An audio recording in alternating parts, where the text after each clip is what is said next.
উত্তরাখণ্ডে ফের নকল পনির উদ্ধার। রাজ্যটির রুড়কির মঙ্গলৌর এলাকায় একটি নকল পনির তৈরির কারখানায় হানা দিয়ে বিপুল পরিমাণে ভেজাল পণ্য বাজেয়াপ্ত করেছে পুলিশ।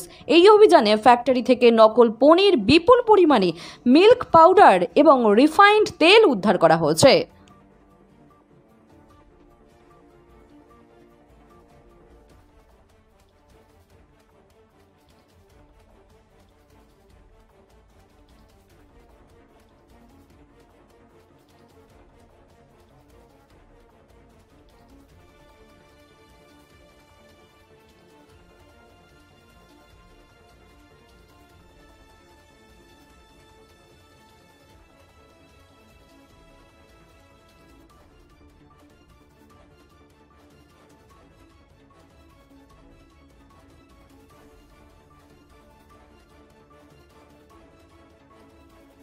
भारी मात्रा से पनीर का सामग्री मिला था। उसको देखते हुए शक आने के बाद उनका कहाँ से आ रहा है उसको ढूंढते ढूंढते आगे वो अपना फैक्ट्री में, इधर हमें पता चल रहा है कि बड़ी मात्रा में इन्होंने टिन में कई ऑयल को भी स्टोर करके रखा है।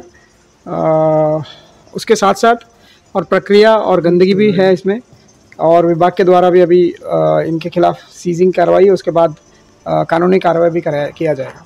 हाँ, उसको डिस्पोजल किया जाएगा। साथ ही साथ इनके खिलाफ भी कार्रवाई चलेगा।